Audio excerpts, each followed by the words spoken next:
Hailing frequencies are open. Hello, everybody, and welcome back to Clear Skies, our Star Trek RPG live play. How is everyone doing? It's good to see the crew of the Ross.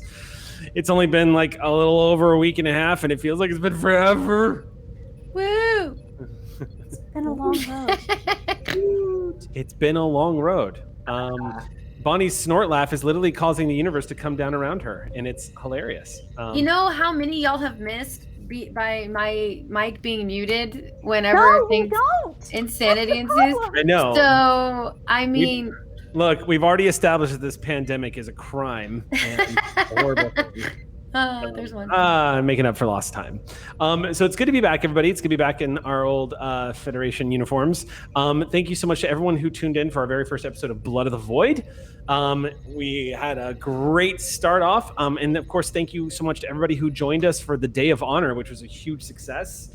Thank you, Jake. I know you're out there in the ether right now, floating amongst all of the stars. And thank you so much for all the hard work that QueueTimes did to help put that together for Eagle Moss and Star Trek Online and Modifius and us. It was pretty amazing. The talent that we had on the Day of Honor event is pretty outstanding. Elisa's panel was...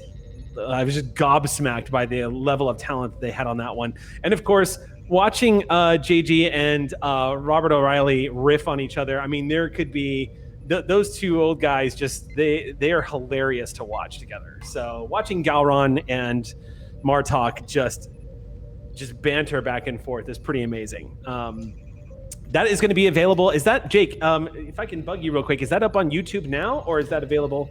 It will be. It's being edited while you guys are streaming tonight, so it's going to hopefully be up during the week. Nice, and there you have it. Thank you, Jake. Thank you, Omnipotent Voice, wherever you are. So stay tuned for that. And that's really all I had for the announcements tonight. So I'm going to start passing this down the row here. Let's hear. I feel like Xander wants to say something. I'm getting the impression there's a Xander. Yes? Do. This Saturday, I'm going to be doing what's called Founders and Legends 3. It's a D&D campaign. We're playing level 20 characters. For my game, B-Dave is running it as Dungeon Master. It'll be twitch.tv/RealmSmith this Saturday, 9 a.m. It's brought to you by Sirenscape and Idle Champions. I'm very excited for it. I'm also doing one, but I don't know any of the details, and it's also at 9 a.m. and I don't know. We're not in the same game, I don't think. Nope.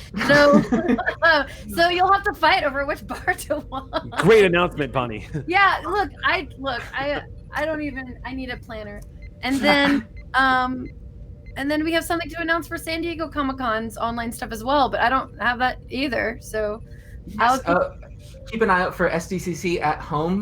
Both of us participated in a panel, I think I can say, with Luke Gygax, who's the son of Gary Gygax, who's one of the creators of Dungeons & Dragons. So we played some first edition D&D Tomb of Horrors for SDCC at home. God. Nice. I can go ahead and add to that and tell everybody that I'm going to be on a panel for Gen Con as well. I'm doing a panel with Hyper RPG talking about playing in other people's sandboxes, specifically what it's like running games on the internet that are based in major television IPs. You mean SDCC? What's this? Did you mean SDCC or Gen Con? This is Gen Con. This is a Gen Con live panel, yeah. Okay, got it. I thought you meant SDCC. This is AFTA. And that's all I got. What anybody else? Anybody else got anything? No? Really? Oh my God. Just my usual. I do lots of streams all over the place, and you can find my schedule on my personal Twitch stream, where I have a stream tomorrow at 9:30 where I will drink tea and talk with all of you. Yep. Okay. I think that's everything. Yes. Yes, Sam. Look, I know you're frustrated that I always have announcements at the end, but I just did. It's been 3 years now, Sam. 3 years. It's been more than a week. It's been since a long road. I rolled dice with you. It's been a long road getting from there to here. No, I'm going to roll right over that. Okay. Because that's what I do. Thank you very much. I get to roll dice with you again after 2 weeks, and that's too long. And I'm excited. Okay, fine. If you're going to be charming about this, we can go ahead and start tonight's episode of Clear Skies.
And we're back. Let's go ahead and jump into tonight's episode of Clear Skies. When we last left off, the crew of the USS Ross had just completed what could and a big understatement would be described as a harrowing mission that felt oddly off the books, which is not in keeping with the missions that the USS Ross was intended for. This was a mission that had a lot of questions about where it was coming from and how legit it was. Starfleet Command ordered the USS Ross to report to Starbase 105. While there, they were surprised with an envoy from the Dominion with a mission to capture a changeling that was still operating within the just outside the boundaries of Klingon Federation territory. In a neutral world, it was a hidden pirate planet that the Federation had been looking for since the onset of the Dominion War. What they discovered was the last bastion, some of the crumbling remains of the Orion crime syndicate that had, the syndicate, of course, having self-destructed during the Dominion War after it was discovered that a changeling had infiltrated and manipulated the leaders of the Orion syndicate against one another. Syndicate has since fallen into disarray, a bunch of petty crime lords warring with each other. A lot of espionage, a lot of double play. Y'all managed to bag yourselves a changeling. After a lot of back and forth, a lot of really clever roles and plays on the part of the crew of the USS Ross, you managed to stay one step ahead of a founder who thought they had the upper hand on you. Turns out they underestimated solids once again. You've also managed to gain an ally in the Dominion. It's been a very unusual friendship that has formed between you and LAKAT, who is the first who promptly disintegrated the second in a moment of ambush after swiping a Starfleet phaser, setting it to kill and vaporizing his fellow officer in a blink of an eye, and helped you capture the founder as ordered by Founder Odo. Where we are picking up tonight's episode is shortly after the events that wrapped up the previous episode, because the capture of the changeling, everything laid into play.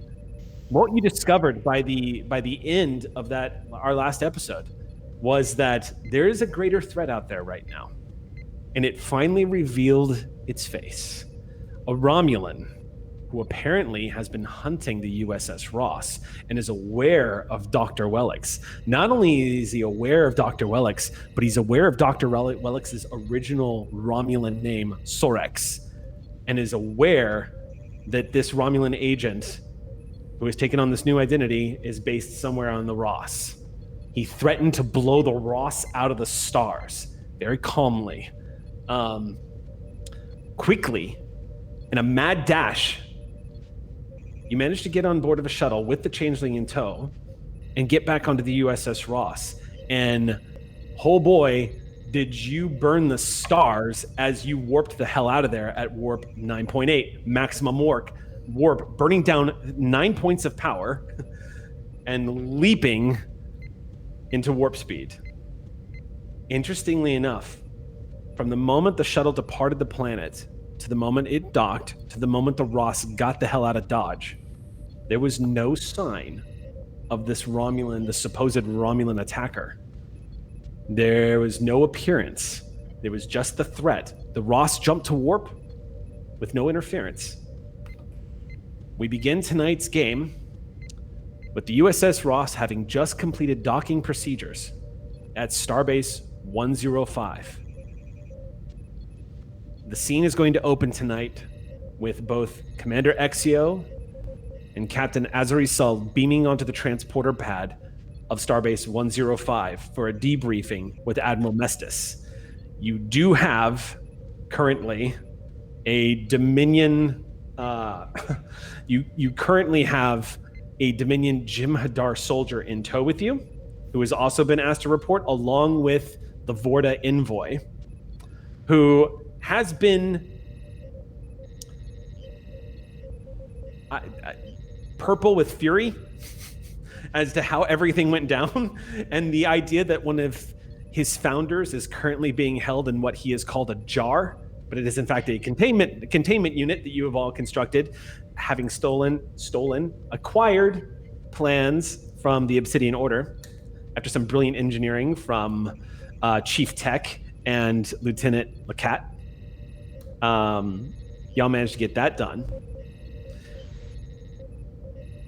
Moving off the transporter pad, senior staff with the Dominion envoy in tow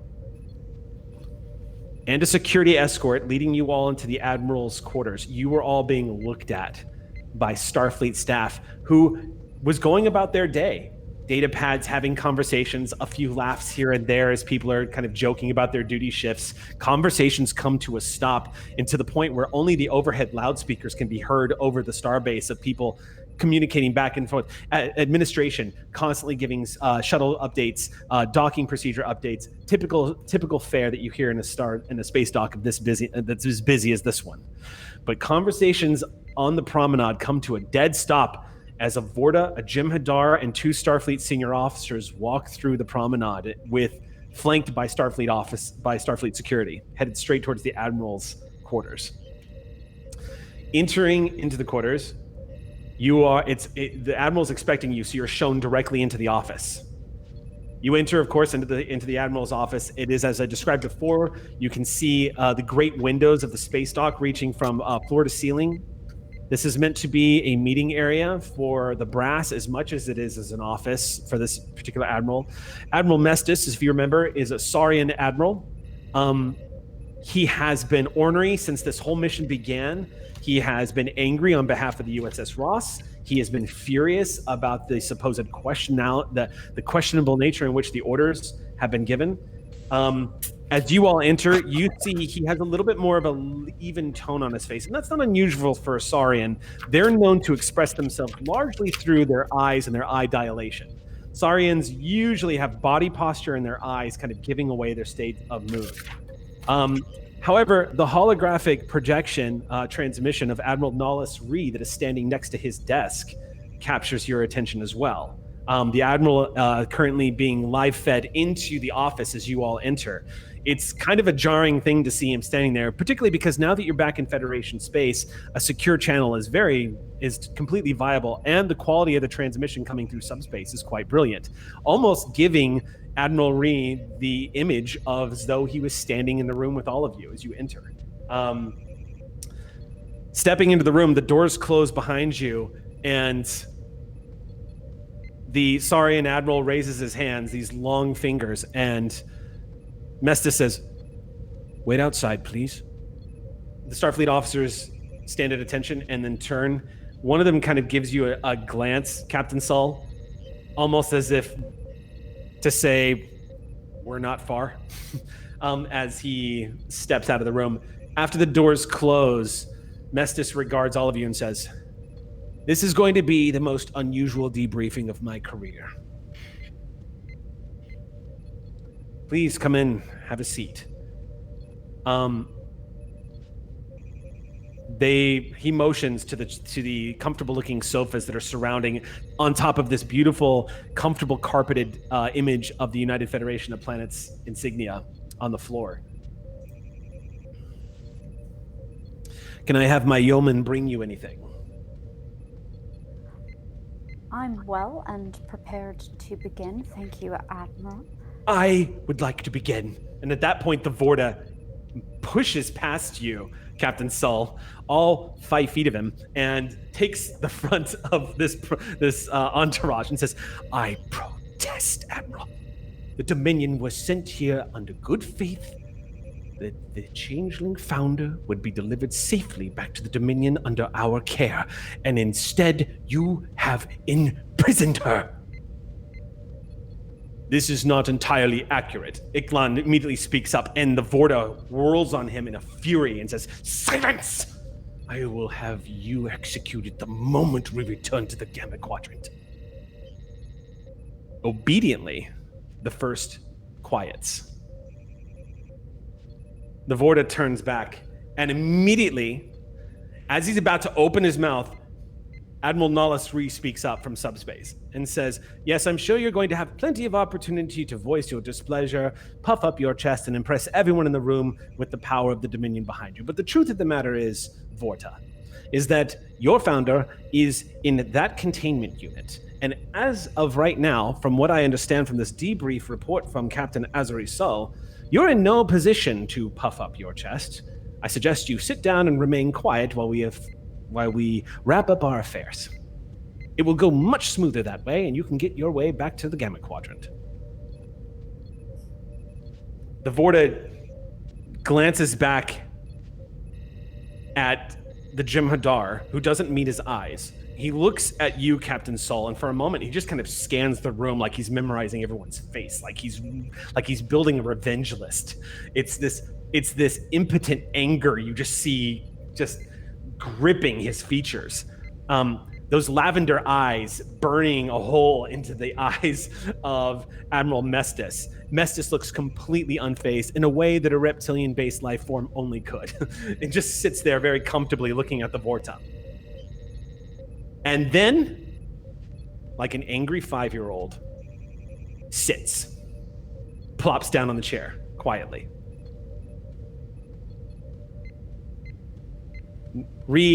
Turns to you, Captain Sol, and says, Captain, it's good to see you. I've received your report.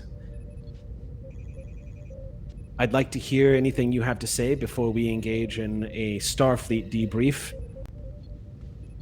Is there anything that you would like to say to us personally that was not included in the report? I believe everything that I have in the report reflects my best memory and recollection of the events as validated by my fellow crew and the data we have available to us. If you have any further questions, I'm of course happy to clarify, Admiral. No further questions, but I am going to recommend an official commendation for Commander EXEO and the performance of her duties during this mission. Commander EXEO, I regret the tone I took with you the last time we spoke. It doesn't give me any pleasure to admit that I was abrasive. You are a fine officer and well worthy of the 3 pips that you have rightly earned on your own merits, and the service you provided to Starfleet is above and beyond the call of duty, and I thank you on behalf of Starfleet Command. I accept your apology, and I offer my own. I spoke out of turn, purposely so, but nonetheless. I did so without concern for my rank or respect to you, and I apologize. You see an expression on Rhee's face that you've seen many times, Captain Sol. It's the look that Rhee gets every time he has encountered what he liked to jokingly call a problem officer when the two of you worked together. It's the look he gets when every time he's ever had this expression on his face, it's a moment where he's acknowledging someone's merit, to be blunt. You've seen that look before. He's given it to you many a time.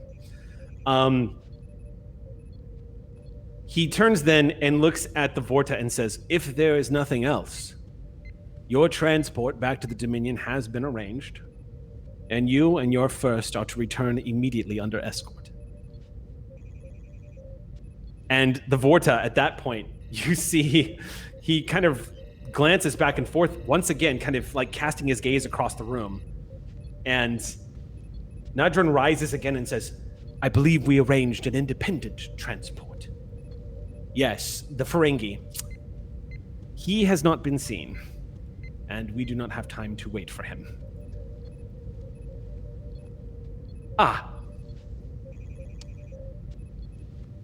Very well. I shall show myself out then. Very good. You will be escorted to the docking bay where a shuttle is waiting you to take you to the ship that will return you to the Gamma Quadrant, along with your founder. If there's nothing else, I trust your government will keep its end of the bargain. Of course. Good. And that'll be all, Nadran. Send our regards to Founder Odo. It was good to hear from him. And with that, the Vorta pauses and looks at you, Captain Sol, and says, Captain Sol, What an experience this has been. I so look forward to meeting you again. I am sure your founders will direct you as you might best serve them. Please extend my appreciation to Ambassador OLYN MADZHIN-NIL. I found our conversations to be a pleasant reminder of how far Starfleet has to go. I'm sure they feel likewise. And the smile drops, and he exits. As he's exiting, the first Jem'Hadar pauses and looks at you, Captain, and says, I will be executed when I return to the Dominion. I have no problems with this. I want you to know that it was educational, Captain. Legally, you do have the right to request asylum in the Federation. My life belongs to the Founders. The Vorta are the voice of the Founders. I shall live and die as intended. My life is theirs.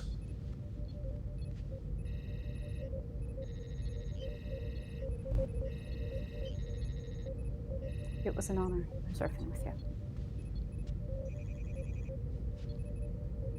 There's a long pause. An unusual hesitation from a creature of action. From first Ikat Itlan. And you see, as he musters the words to say what he says next.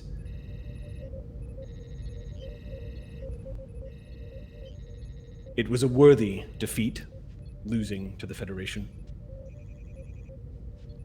And with that, he turns on his heel and gives a quick nod to you, Commander EXEO. And you watch this 7-foot Vorta heavily thudding as he exits to presumably his death. And at about that point, Ree speaks up and says that Jem'Hadar will not be executed. Sir? How do you know such a thing? Because according to reports, that Vorta, by her own admission, Captain, was attempting to side with the Founder that he was sent there to capture. It's far more likely that the Founders of the Great Link will find him in contempt and not first in this matter. But we can only predict. I have a feeling that that might be the last time you see that particular Vorta clone, if what we know about the Dominion is correct. Let us hope they follow that sense of justice. Well, with Odo having rejoined the Great Link, we certainly never thought we were going to hear from him again. There have been things happening within the Dominion that are interesting. Changes, but nothing that we can confirm. The Gamma Quadrant being a place we don't like to go into unless we have to. But before I go on, Admiral Ree says, yes, thank you. You don't mind if I take the room to speak to my officers, do you? No. And with that, Mestis stands up and looks at the two of you and just says, fine work, the both of you. Truly, well done. And walks past the two of you. And the door closes, and now you're alone, completely alone with this projected image of Admiral Nollis Ree. The Benzite has that facial tick where he just kind of, you see a softening of the features as like he's about to speak. He drops sort of the exactitude that he always has around you, Captain Sol, and says, well, I know you have some questions. this was not an easy mission, and I certainly had no pleasure in giving you and the USS Ross the directives that I gave you. So I have managed to convince my superiors in Starfleet intelligence that it would be in the best interest to keep the captain of the USS Ross as informed as we can within the limits of our intelligence inquiries. So, what would you like to know?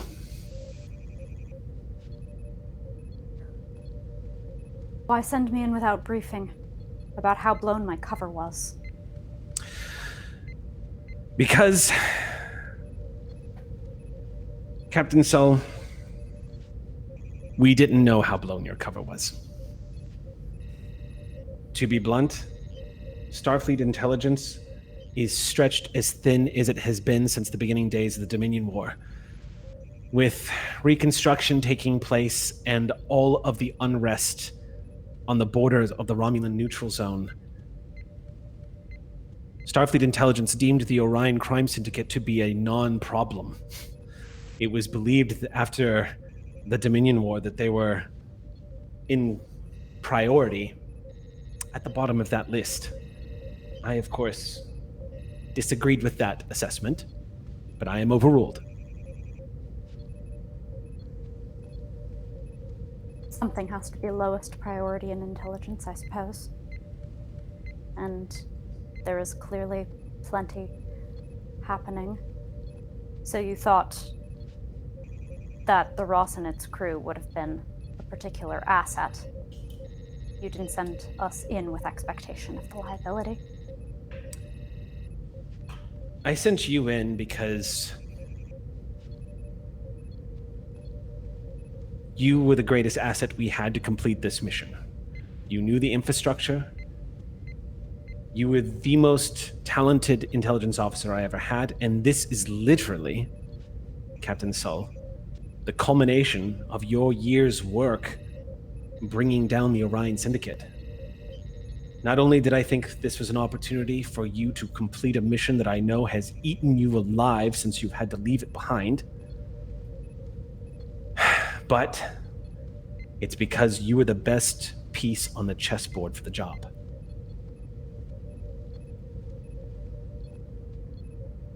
I believe it was the commander here who ultimately fulfilled that role. I have noted it. Yes. Your role, Commander EXEO. Truly, well done.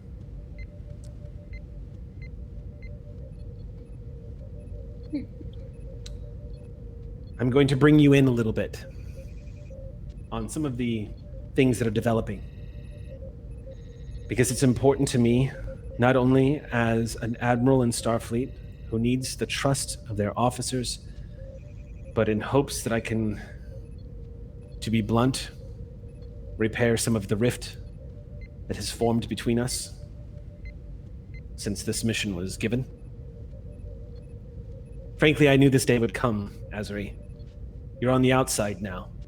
It means you've become an asset to Starfleet intelligence, and I know you understand that. And you know that I have superiors that I have to answer to. But there is one thing I want to speak to. I read your annotations about the orders from Captain Janeway. I wanted you to know that I was not part of that, and that we too noticed them. I can't say more than that. Suffice to say that the initiation of this mission is currently being investigated by Internal Affairs in Starfleet Intelligence.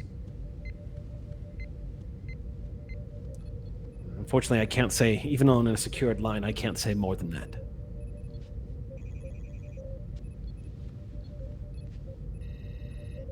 I have information on the Romulan you encountered.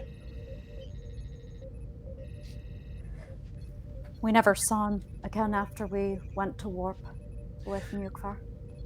The images that you were able to send back using the device that he left you. We have identified him as Admiral Mindak. He is a Romulan of reputation. The Federation has had encounters with him before.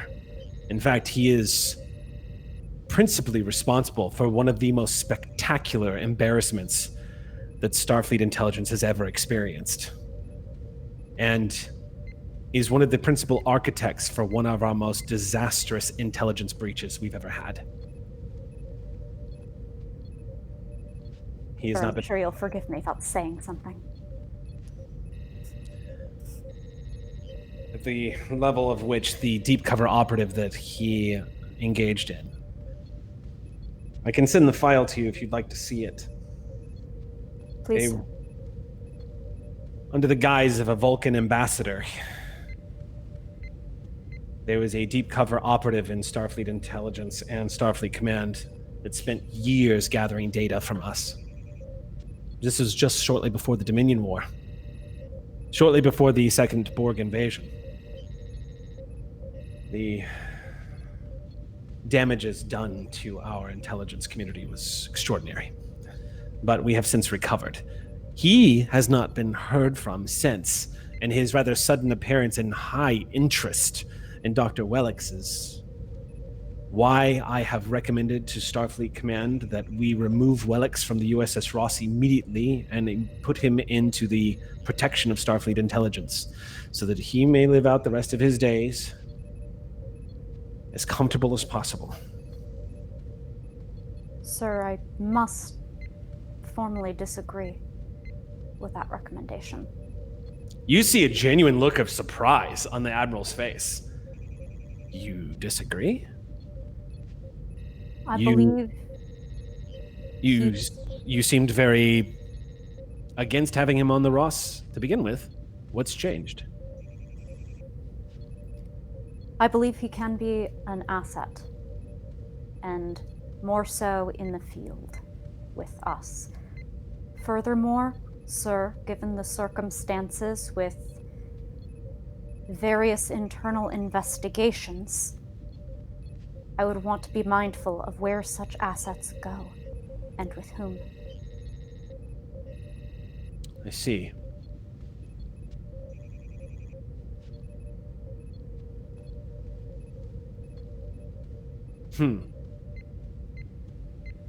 What is his current medical state? Our doctor's been studying it extensively. We're seeing minor luck preventing further destabilization, but from all of the reports she's given, we might be near some circumstances that would allow for a breakthrough. This group has months of familiarity with the case and would be in a much better position to assist him medically. Leaving aside the benefits purely on a humanitarian level of continuity of care with a trusted physician. Azuri, when you took this command, it was to get away from this. I dragged you back into it once. If we leave Wellix on your ship, Mendak will continue to hunt the USS Ross.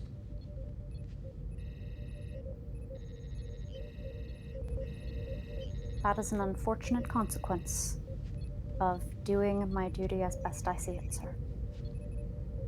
And what are your thoughts on this, Commander? I have gotten to work quite closely with him alongside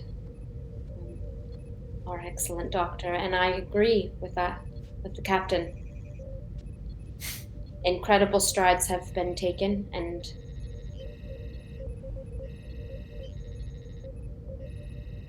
I don't see this continued work with him as a intelligence opportunity for my captain. They want to be on a science vessel, and what we are accomplishing with him is incredible science, sir.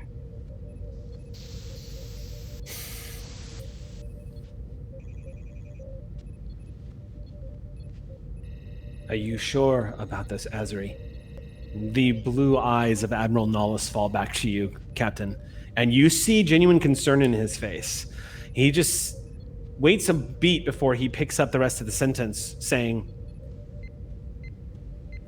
"Intelligence doesn't know what is happening, but we believe the Romulans have a new weapon and that Mindak has it at his command.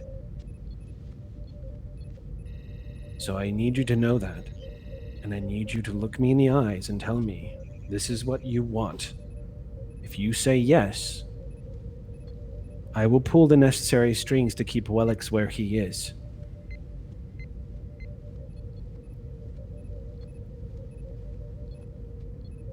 This is the right thing to do, Nellis. Very well.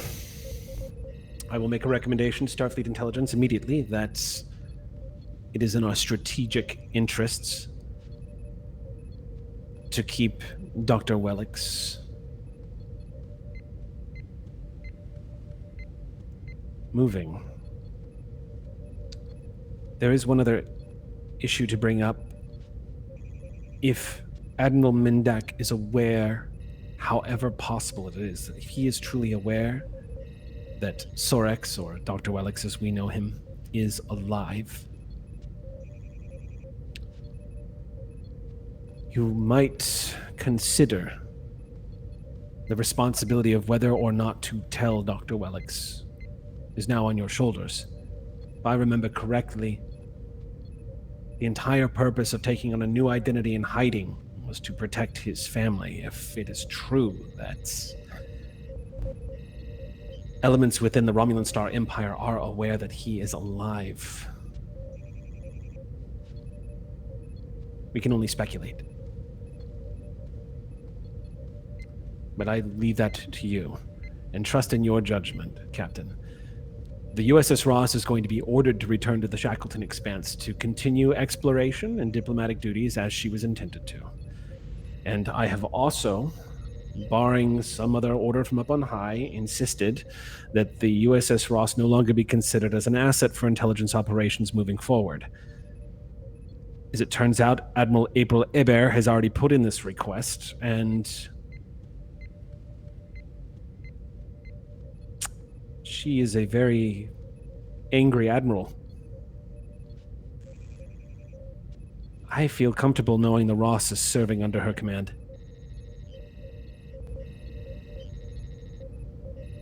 What you do best is what you did with the Tashashians, Captain. The work that you and the crew of the Ross has done here is exemplary.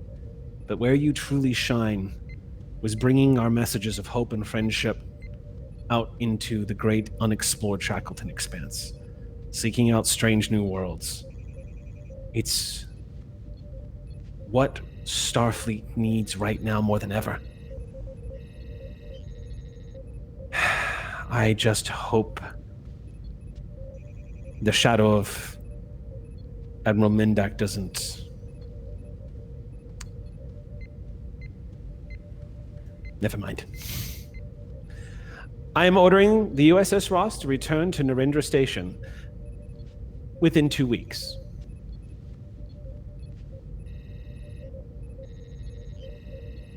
Yes, sir. Commander will have to get those orders processed. Get the crew ready. Indeed, Captain. Until then, please send my congratulations to the crew of the USS Ross. Well done. From them. Thank you, sir. Please do keep me apprised of the follow-up of all this. Like you say, it's personal.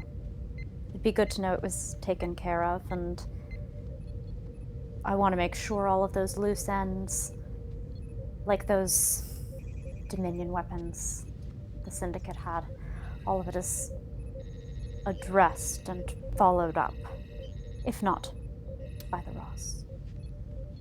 Well, to speak to that, I can tell you that the Dominion weapons are not what concern us. Polaron weapons entering into the Alpha and Beta quadrants has been something that is an unfortunate side effect of the war with Dominion. However, it's their beaming technology that concerns us. Particularly the report you gave about the Nausicaans who were able to get inside the Ross and move about. Also, the reports of the Romulans who were able to beam down onto the planet. Those are of the highest concern with us. But now that we know the location of the Pirate Haven, you can be assured that we will be taking an extra long look in their direction moving forward. And I get the impression they know that. Long-range sensors have indicated as much. Good, he did the smart thing. Well, if there's nothing else... I have one final question, sir. Of course, Commander. You mentioned a new weapon. As we have Yes. 2 weeks to prepare, can you give us any information so I can pass it along to my crew members to better prepare ourselves for the mission we have taken on? Only stipulations. We are currently... He glances over at you, Captain Sull, and then he glances back at you, Commander, and says,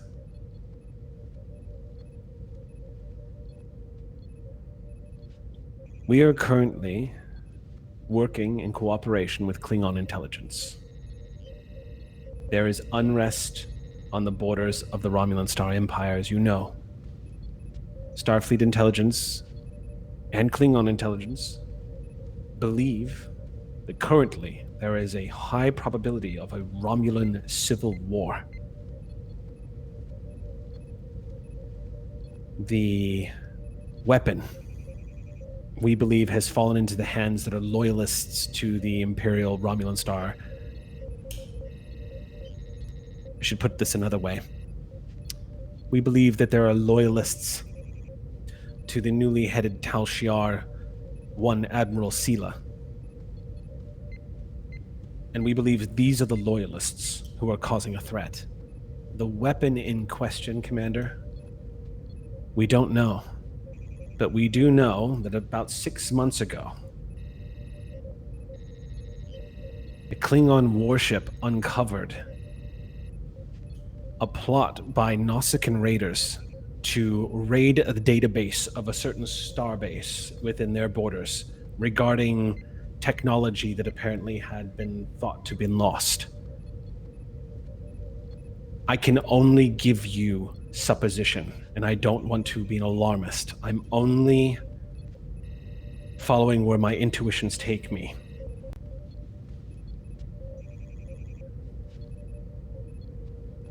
If my suspicions are correct, Captain Sull, it's entirely possible there is a warbird out there that can fire while cloaked.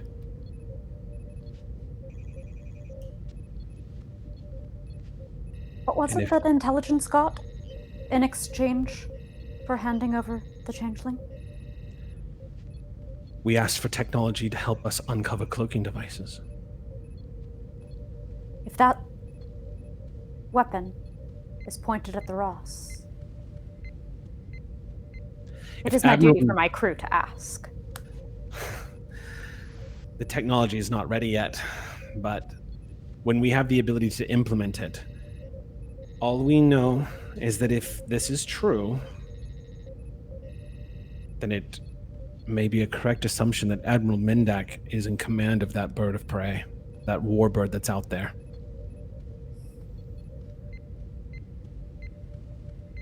This could cost me my command telling you both this.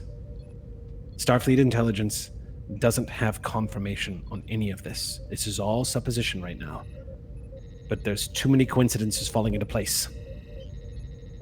And there may come a time where we're going to have to work in cooperation with the Klingons in order to uncover exactly what the nature of this weapon is and stop Mendak if he's going to try to use it against us.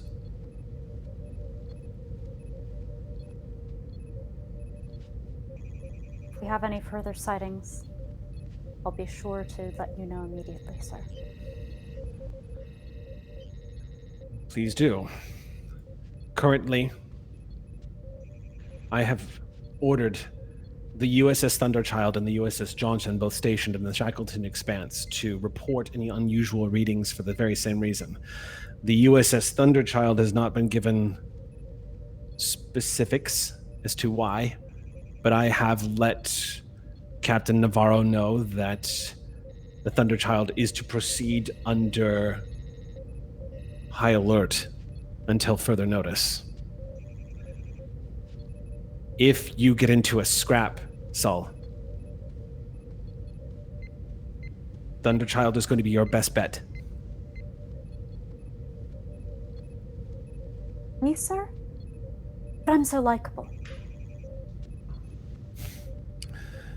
If there's nothing else, please let me remind you that what I have just told you is supposition, and you are neither one of you are aware of any of it.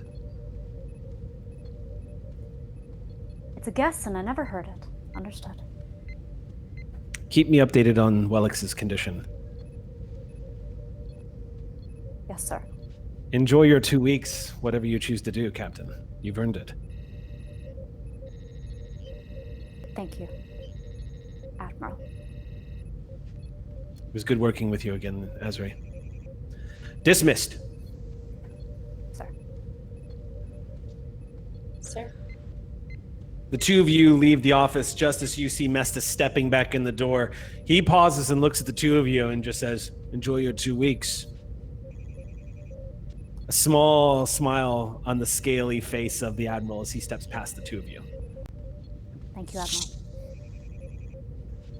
The two of you step out of the Admiral's office, and for a brief moment, there's quiet and just the murmur of the Starbase Promenade in front of you.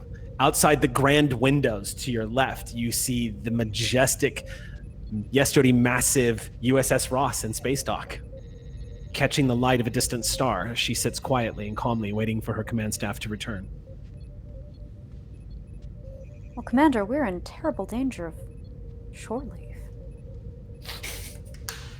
How dare you say that, Captain? We'd better find new mission parameters immediately. I'm sure our crew will find plenty. I understand. Now, head gestures back at the room we just left. I'm glad. And I'm glad he has the good taste to know a good commander when he sees one. Eventually. I take some time to grow on people, I understand. Sometimes. You know, I do have at least one idea to kill some time. Let's go find Sprack. Oh, God.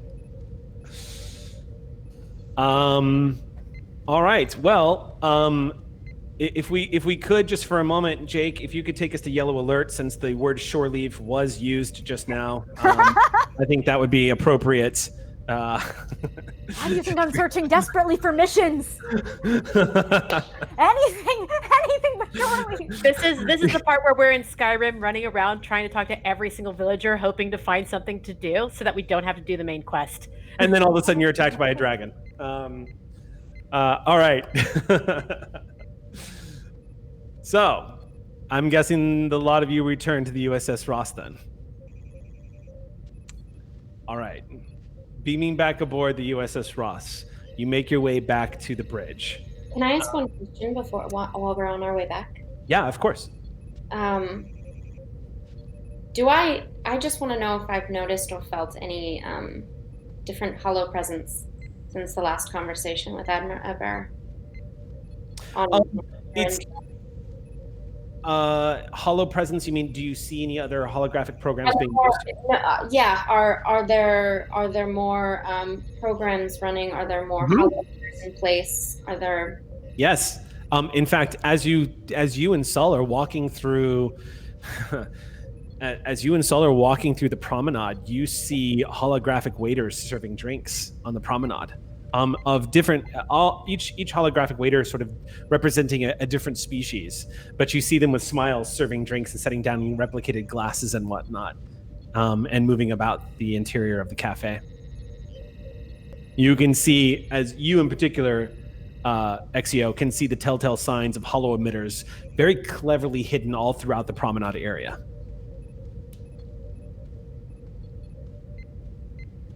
An improvement. What's EXEO's affect on that on the way back?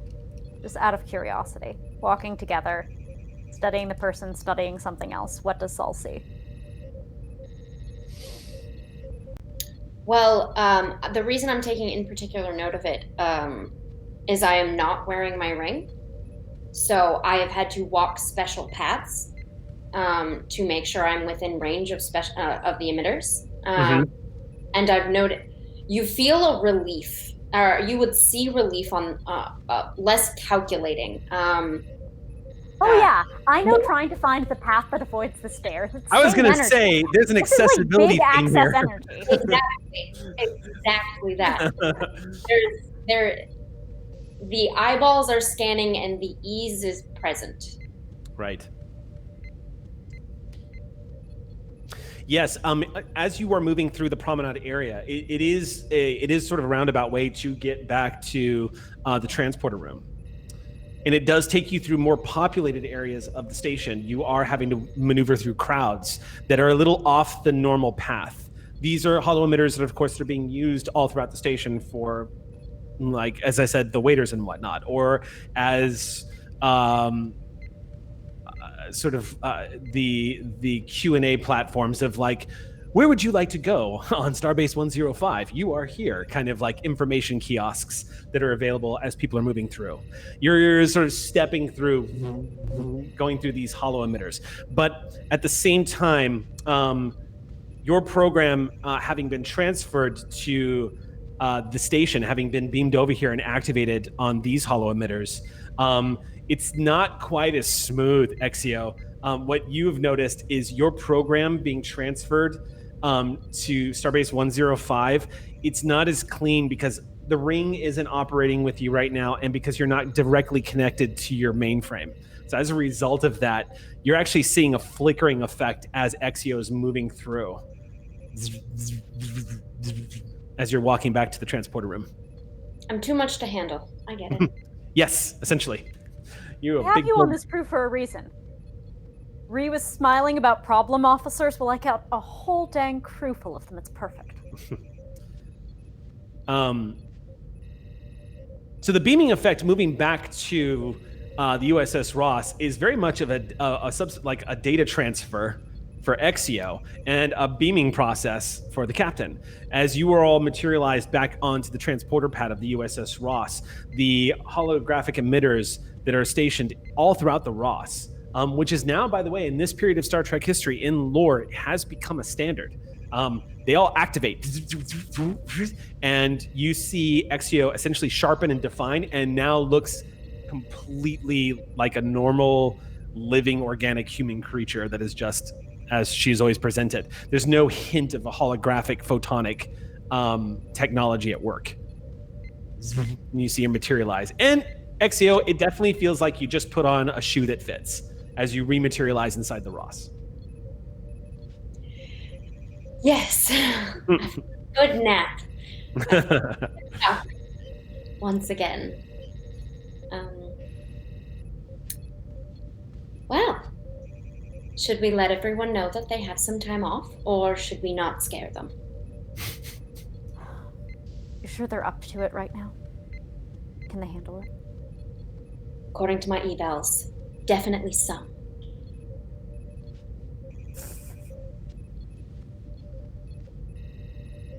I want to know what the crew's doing right now. Yes. Whether they can handle it. Them. Switch to them. Yeah. Currently, the crew is on duty.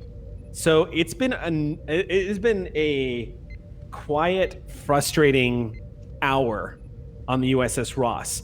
Everyone has disembarked and is currently being debriefed. Dominion is no longer on the ship, so there's this collective sigh of just like, oh, thank God. But right now, the only noise that's really being made and impatience that's really being expressed is in sickbay. Because there is a doctor that's just trying to get through her duty shift right now, and there's a Ferengi that will not leave her alone, asking all sorts of questions and sort of following you around, Macrell. Sprack has been just kind of like, you know, I'm a very talented officer. If you need something done, I can fix it. I was a daemon. Yes, you've mentioned that you are a daemon at least 9 times in the past 2 hours, which is 2 hours of my time that you have told me that you are a daemon. Starfleet has enlisted, right? I could be enlisted, maybe. How long does it take to be a chief? Probably longer than what time you have, because obviously you want to go and find your brother as soon as possible, and get your ship back and go on your own adventures and do your own trade and just do your own thing. He's out there right now. Yes, your brother that you want to catch. Yes. Sitting in my chair. Giving orders to my crew. Making my profits. Yes, you should focus on that, on the part of you finding your brother and taking your ship back far away from the Ross. What kind of alcohol does Captain Scholl like? Well, what kind of clothing does Captain Scholl like? Or like, what could I give Captain Scholl, do you think, that might influence them to maybe help me track down my brother and kill him? You are asking for my opinion in order for you to help bribe the captain. Yes. Well, unfortunately, we do not have alcohol on the USS Ross, and also... Oh my god, that's right, your Federation. Right. If you'd like to know a favorite drink of the captain, you might want to go check with our stoned bartender.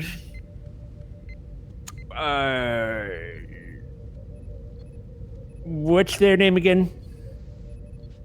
Oh no, I'm gonna mispronounce it. I have it in my notes. Solus. So thank you, because I would have mispronounced it. Solish. Yes, Solon. well-dressed one. Solon, very good. They would know what beverage the captain would like, but Sprague, if I could give you some advice, just talk to the captain and ask them and plead your case. You don't need to bribe with clothing or beverages. The captain has a good heart. I see. But you should go. You should go and talk to Solus. It's a better idea. I obviously don't have the information that you're looking for, so please exit the sick bay and do that. Are you familiar with the rule of acquisition number 59? No, I do not know many of the rules of the Ferengi. Free advice is seldom cheap. What are you trying to do to me right now? Are you trying to bribe the captain? Are you trying to throw me off the trail? Is that what this is? I slowly pick up my teacup or my mug and you can see Macrell's paws are clenched just a little too tight around it. It's like that small nails on the chalkboard like noise as you scrape the porcelain and put it to your mouth. Just that's good tea. Brack, I am not giving you free advice. In return for my advice, I would like my solitude from you. Now. You want me to go? If you wouldn't mind, not that I do not enjoy your company. It is Lovely company, yes. Doctor, but you need to learn to speak up and just tell me to leave. You took way too long to get to your point. Please look, go. He turns and walks past the nurse and says, "Excuse me," and moves out. You see a young ensign on the other side of the sick bay. As Sprack leaves, this nurse, an Andorian, Aether, glances over at you, Doctor, and just goes, "Thank you."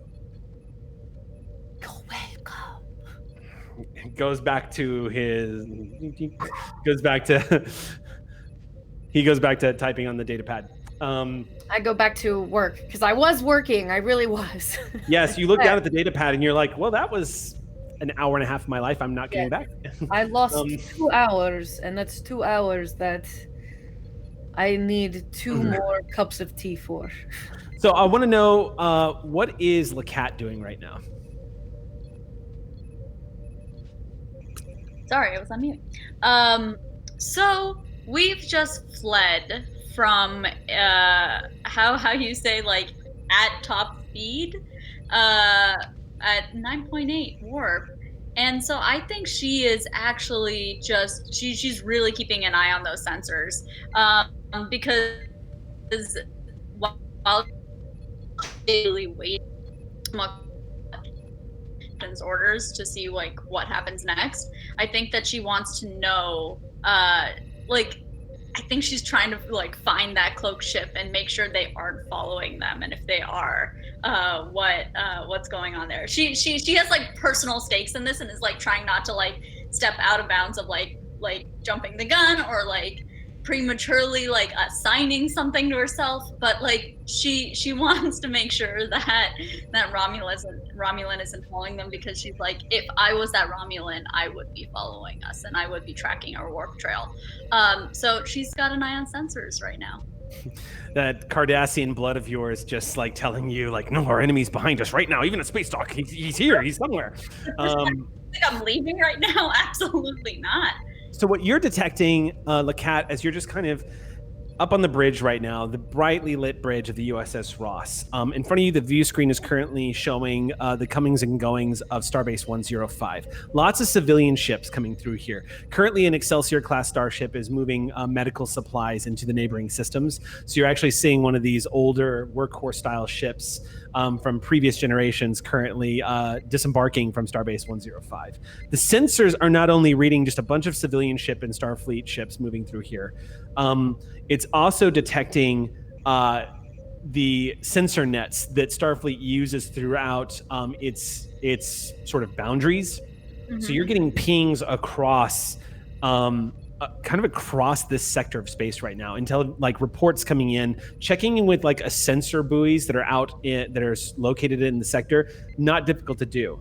As Starfleet, you can easily access their data logs and find out what they've been detecting. Absolutely. And what you're getting, what's up? No, continue. I thought you were done. All you're getting back are spatial anomalies that have been detected, a couple of comets that have been detected over the past couple of weeks. Starfleet has detected the movement of a couple of Vorcha-class warships inside Klingon territory. It wasn't unusual. It looks like they were just on maneuvers or perhaps returning for refits. You've detected a bunch of Klingon civilian craft that have been crossing the borders and have been moving throughout the sector. Also not unusual. Some Uridian traders have been moving throughout. Not unusual. As you're going through like the list of sensor logs, a couple of solar flares that have been detected. One of them actually wreaked havoc on a Nebula-class starship that was conducting probe operations about half a sector away. Not unusual. On that one goes cool, and then keeps scrolling. You pause and scroll back, and you're like, "Wow, that was a big flare." Like, yeah, oh, right, sorry. Scrolling back through. A couple of gravitational anomalies that always get classified and kind of filed away. I mean, out here in deep space, Starfleet is constantly detecting strange and unexplained spatial anomalies that happen with frequency of like every other week. You detect something that inexplicably is happening in like subspace and whatnot. It gets investigated and doesn't always get answers. And you're seeing it just sort of in the question files, as it were. Sensors detecting what could be anomalies or could be blips. You detect you do detect that in the past 2 weeks a new black hole has been discovered on long range sensors. It is pretty small. It's be considered a micro black hole.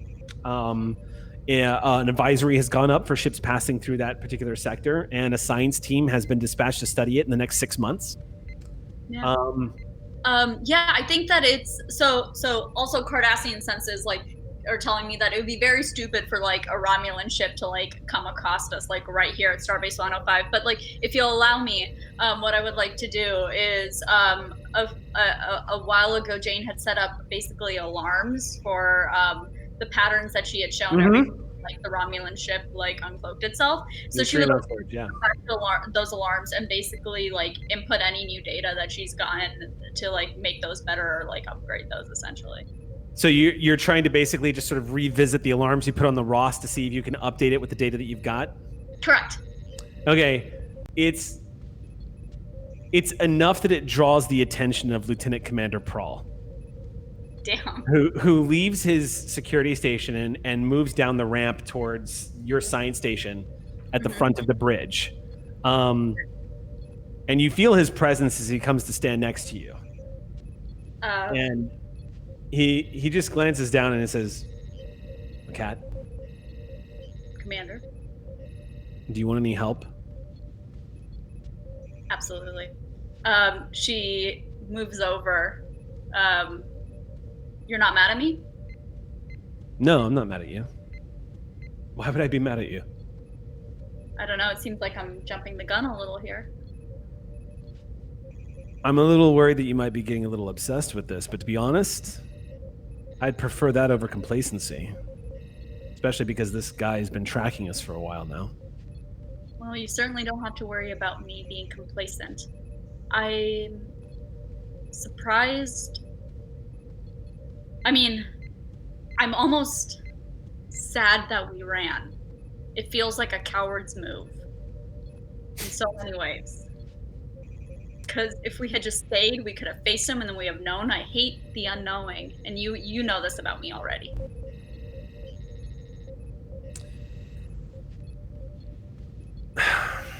He glances around and looks over at Vren. Vren is actually completely engrossed in helm operations. And judging from what you're hearing, Vren's talking to somebody. Because he laughs and goes, "Yeah, I know. I saw that. I saw that maneuver actually last week." Sorry, Vren has other friends. James, put a pin in that. James coming back to that later. You're like, "I'm bookmarking this shit. Who's he talking to?" The Andorian is having some conversation with somebody on one of the comms on his helm station right now. Yeah. Okay, we're coming back to that later. She pings, like, you see her, like, notice that, and it's like, I don't have time. I'm obsessed In Animal with Crossing, this would be the exclamation mark above your head. Ding! Like, okay, so Commander Prawl notices that no one's really listening, and he's like, "I know you didn't mean it this way. And as much..." Before I continue, this is between us, right? Absolutely. The captain pisses me off. A lot. Because the captain still thinks they're an intelligence operative sometimes. Jane cackles. You hear just like this dry laugh leave her. And it's not that she finds it humorous, it's that she finds this whole thing, that she finds it very truthful. And she says, "Yeah, your jaw does this thing every time they..." Anyway. Yeah, humans call... We have a different word for it on the Trill homeworld, but humans call my appearance albinoism. And the interesting thing about it is that my spots, he points at his jaw, and he's makes it really easy to tell when I'm clinching. And it's cost me a lot of poker matches, I'm not gonna lie. Good to know. You should join... No. Whatever you're about to say, the answer is no. Let me get to the point. You just told me you're a Prawl. Why would I not try and take advantage of that? Anyway, I'm sorry to interrupt you. My point is, LAKAT, as a security officer, as someone who's in charge of this ship, and as somebody whose job is to know the tactical situation that we're in, I liked it when our captain ran. We're not a warship. And whoever's hunting us is certainly a warship. I think Captain Soul did the right thing. I know what you're saying. I know you're not calling Captain Soul a coward. You and I both know that ain't true. I don't know a single person in the unit that I served in the Dominion War that would have walked within 3 feet of a changeling and taken a hit to the chest just so that they could say, I can now fire on them because I was fired upon first. Honestly, I think the captain needs to have some sessions with EXEO. But that's With all between the us. we have. My point is, LAKAT,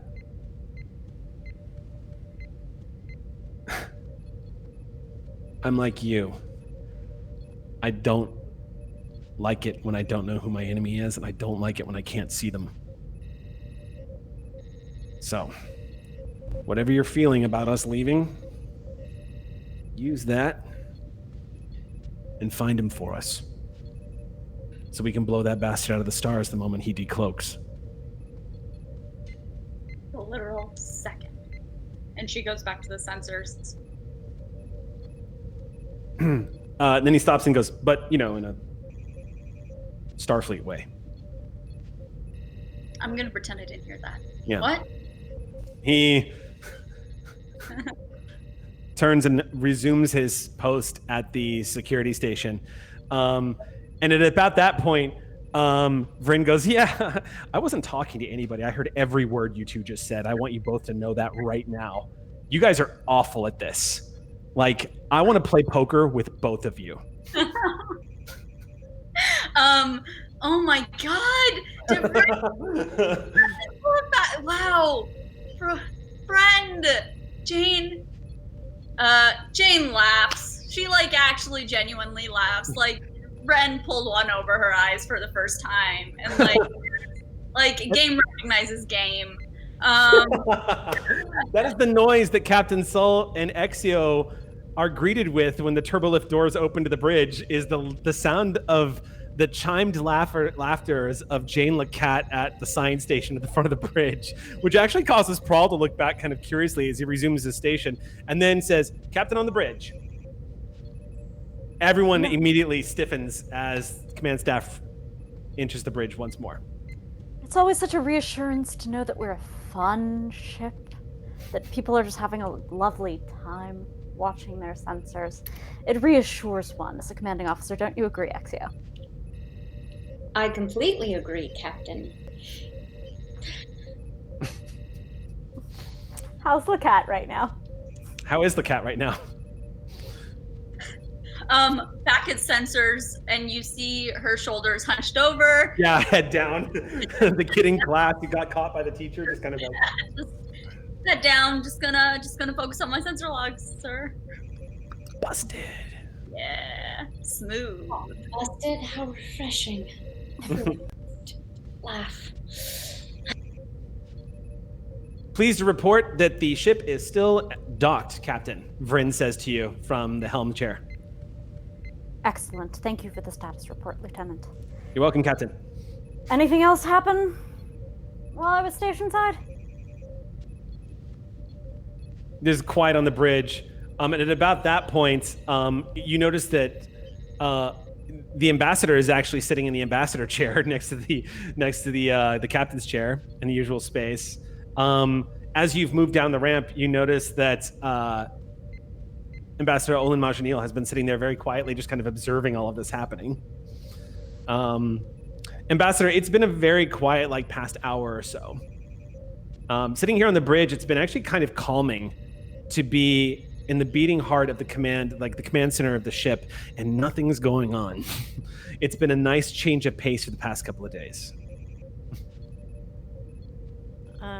I think that they've had in their lap this whole time basically a data pad, probably doing research or something, maybe checking up on correspondence, mostly just trying very hard not to think about the fact that they never got that last shot at MADZHIN and they really wanted it. Oh yeah, there is probably You that. robbed me of another conversation with him, okay? Nope, we're still docked. I'm haven't gonna left say MADZHIN is not left. MADZHIN. Good. We have an entire episode to drag MADZHIN and try somehow desperately to find some kind of diplomatic excuse to keep LAKAT on the ship. What? Hey, this is sort of the start of the next episode and the epilogue of the previous episode. So, really, the galaxy is your oyster. If you guys want to go back on board, if y'all want to have another encounter, if you want to try to engage with the Dominion a little bit more, like the options are there. They're not departing until tomorrow morning. Good. But yes. You're, oh my gosh. the reactions both of Revati and Gina is just like, I'm literally looking at both sides of the coin right now. But yeah, so OLYN has just kind of been quietly, not necessarily fuming, but trying very hard not to think about it. But also just like, and I think that in response, Patience has been kind of like up and then down, and then up and then down. Sure. And just like, what the fuck are you doing, Ma? Calm down. All right. So, you guys have the con. Yes. So we do need to call a bit of a meeting before we all together release our crew. Oh boy. Okay. Lots of plans. But then I think they get a little short leave. As a treat. As little as possible. I'll call everyone in. Excellent. Okay. Thank you. And then I lean over from my right to my left, which means we're not going to be undocking anytime before tomorrow morning. I thought I was the empath. I lean forward and look at Patience, whose ears just have not relaxed. They are extremely alert. You have a tell. Oh, she does her job well. Have fun. So that meeting, Commander, it's like nothing. I didn't say that. Did you hear the captain say that? No one said anything. All right. So you call a ship's meeting essentially to the ready room? Yeah, senior staff kind of. Okay, senior staff meeting. Because I realized what to do with the 2 weeks. Sure. Everybody assemble. It takes about 10 minutes for everybody to gather. Everyone assembles in the conference room. As you all gather around this black glossy table, of course, you can see the sun, the distant sun, beginning to disappear behind the horizon of Starbase 105 from the system that is far, far away. So it's this little bitty yellow speck of light that's kind of disappearing above this bluish gray hull of the great starbase that's just outside, causing this sort of angelic glow to be cast across the UFP logo just outside the windows. And it's bringing in this beautiful golden light into the conference room itself. Everyone assembling, it is a moment where, as you, the senior staff, assembles in the conference room, it's a moment where everybody, after everything that has happened, this sort of relaxing atmosphere and seeing a starbase just outside the window, being that much closer to home, it is enough that I am going to, as GM in Star Trek Adventures, I can award myself threat if a situation becomes more and more threatening. If red alert is called for whatever reason, or if a ship decloaks, I can actually award myself threat when stakes jump.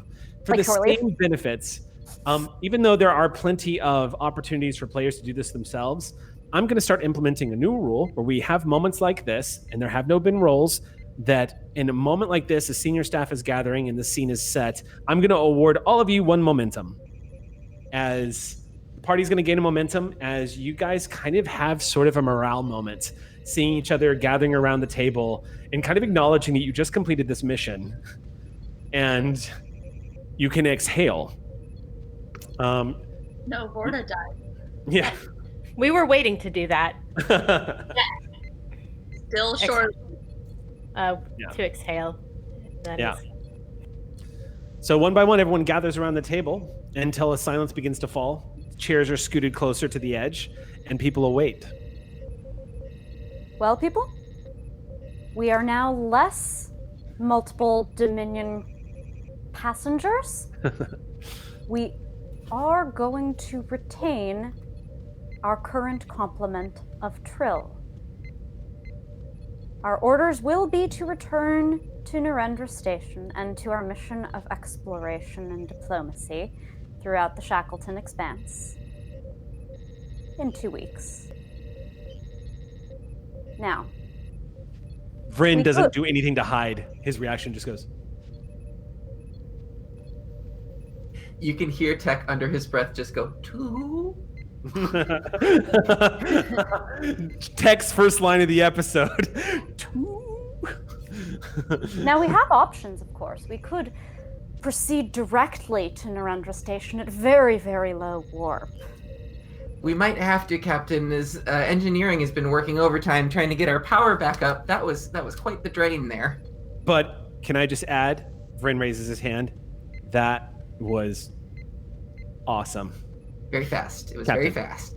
I'm glad you're satisfied. Now, we have the low warp option. We could certainly spend some time at the prestigious Starbase 105.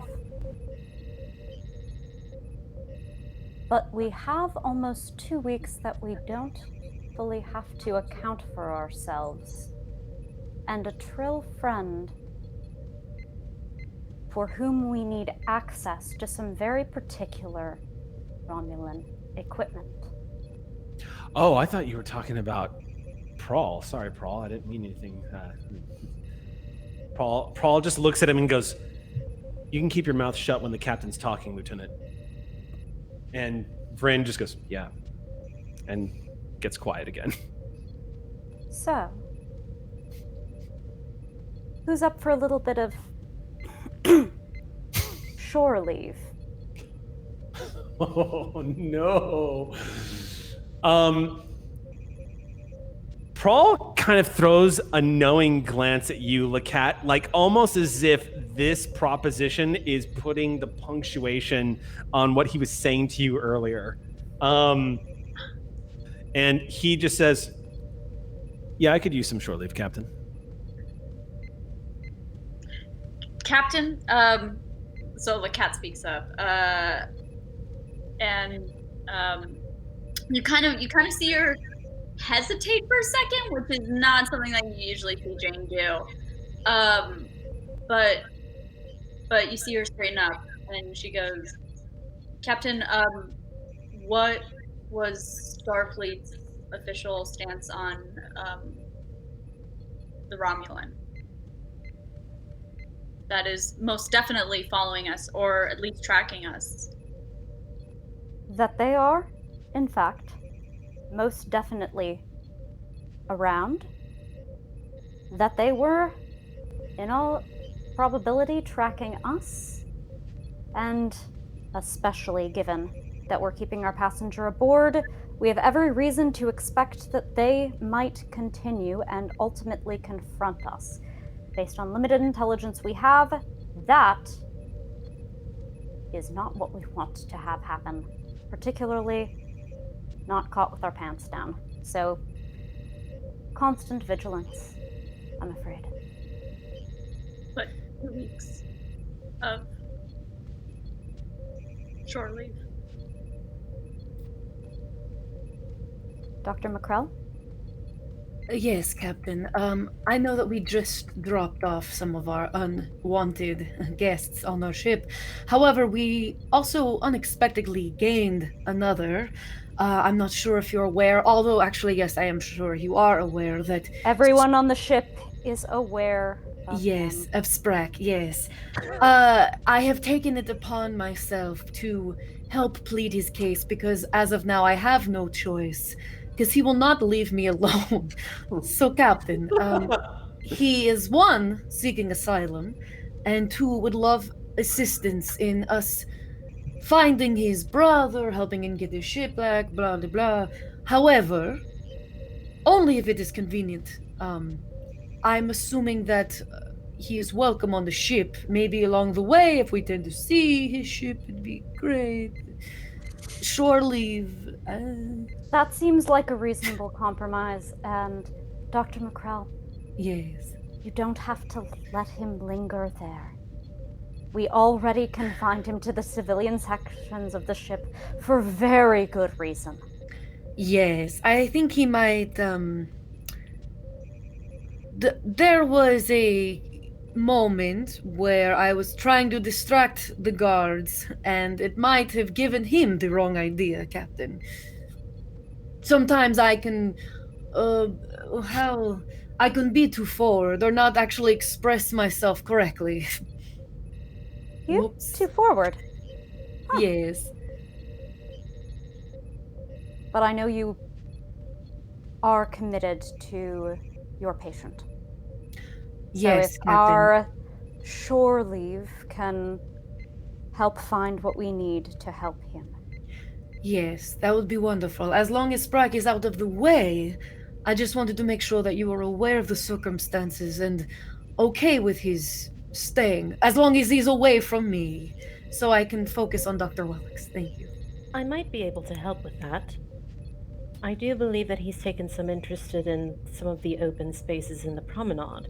Perhaps we could give him the opportunity to take advantage of a little bit of business opportunity? Because who knows how long it will actually take to find his brother. At least in the promenade he could be of some use and possibly out of everyone's hair. Yes, because as you know, he used to be a daemon. Oh yes, I'm well aware. He was a daemon? A progressive one, by the sounds of it. A very Yes. progressive daemon. Very good. Then, if there's no further comment, I think we can allow ourselves the rest of the day and night, and then proceed apace to shore leave. Dismissed. Have fun. As everyone is getting up away from the table, Prawl moves over to you, Macrell, and leans in and just says, "Doctor, Yes. I heard you handed a changeling their ass with your bare hands. Wish I could have seen that." My hands weren't exactly bare. And then I'm going to extend my claws out. Really wish I could have seen that. And with that, it's kind of that soldier's nod as he kind of moves out of the room. Everyone dispersing back to their stations. Who would like to take the scene? Like, what would you guys like to do first? I can say that tech, it really has been a stressful time in engineering because I went to check. I was like, oh yeah, well, how much power? Oh, we're down to 3 out of 15. So yeah. So I will say this, that the Ross, what I'm going to go ahead and rule is the Ross has regenerated all of her power. So here's something that I'm going to be implementing. The Ross's secondary warp core it's not that the secondary warp core gives the Ross even more power. What it does is it definitely allows the Ross to regenerate power faster than a standard starship. This, of course, comes with the added complication of volatile plasma conduits. There's a lot of power coursing through this starship, a lot.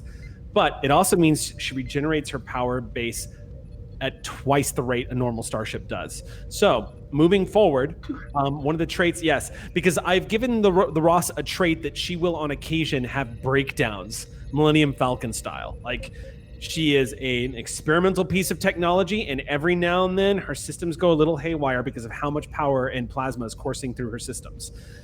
She's got 2 big hearts. She is. So as a result of that, she is prone to that. But the trade-off, being that you guys did use one of your traits to get the +5 power of the secondary reactor, what I'm going to do is implement, because the Ross is so unique, I'm going to implement a new trait where she is allowed to regenerate 2 power as opposed to 1 on the action that would require the Ross to regenerate more than 1 power. Do you know what I'm saying? So if at any point, Tech, if you're trying to regenerate power for the ship, you'll get 2 instead of 1, which I gotta point out is really powerful. It's a really powerful ability. It keeps you guys in the fight, even though you've been burning through your power. So it's a lot. But it also means that I'm going to occasionally implement the trait where the Ross has problems. You guys maxed out her warp speed. You actually flew a little past her designated top speeds, and you broke the speed record in which Ross had set during her shakedown cruise. You proved that the Ross can go faster than they thought she could go by burning the midnight oil. As a result of this, her warp cores are in need of maintenance right now. 9.8 was blasting through space. Galaxy-class starships have been able to achieve warp speed at that rate, but they can't sustain it. You guys burned through it, and so the Ross is requiring a little bit of maintenance. Yeah, and I think that because there's that potential of breaking down, that and now we have the time, we're really sitting down to make sure that we've recovered from that burst. But after the meeting, Tech is making his way back towards engineering, but knows that his shift is kind of over. And they've got enough going, so he's going back to his quarters and is sort of decompressing after the whole thing. So as he walks in, we can see that it's kept at sort of like a dim light setting, but it is pretty much a standard quarters. And there's a glossy table that's in the center that you can see that there are pieces sort of spread out around it.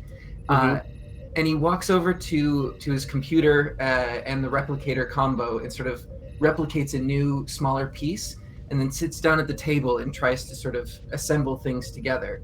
And if you were looking, it seems like it's the same sort of canister that was containing the containment field. But just throwing that in there, that he's off working on a project on his own in his quarters. So you are taking this downtime basically to you pretty much right now, whatever shenanigans y'all are about to get up to, you do have 24 hours to kind of engage in this kind of activity. So I will say that Tech, you do find just the occasional hum of one of your tools, the buzzing sounds, the beeps, the steady low roar of the engine cores of the USS Ross, that ambient that we're all hearing right now. It brings about a kind of peace that it's giving you a moment of relaxation that you haven't had since this whole craziness began. And there's a moment while you're like working on this project that you're being given that. This is my way of like narrating your, like the regeneration of your determination. It's a new episode and everything. Like you're starting to feel a little bit like Tech again. Yeah. And specifically, there's this meditative quality to putting this puzzle back together after it has been assembled once before, and there's this looking forward to the sense of security by just owning one of these. Real quick, Captain, let me ask you before we cut to a next scene, has word gotten out around the ship that shore leave is incoming, or that they have 24 hours to kind of relax? Yes. If So they're not getting a whole bunch of time, right, they best take advantage of what they've got. So the crew's been told they've got roughly 26 hours to kind of relax. Immediately, the Aux crew begins to plan how to use that small window of time to maximum effect. When we come back from our break in 10 minutes, I will let everybody know what's going on as the Ross pauses to take a break before engaging in some honkitude. Don't go anywhere. We'll see you in 10 minutes. Hey everybody, welcome back to Clear Skies. This is gonna be hard. While on our break, we got some news.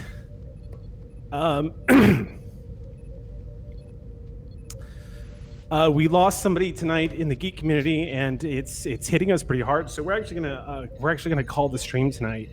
I apologize so much for having to call the show. I know this is unusual. It's pretty rough. We appreciate you understanding, and we apologize. Please take care of each other. We will be back, of course, next Monday night to continue this episode. And we look forward to seeing you guys then. Thank you again so much for your understanding and patience. Please take care of each other. We love you guys. And with that, we're going to call it. So thank you again. Hailing frequencies closed.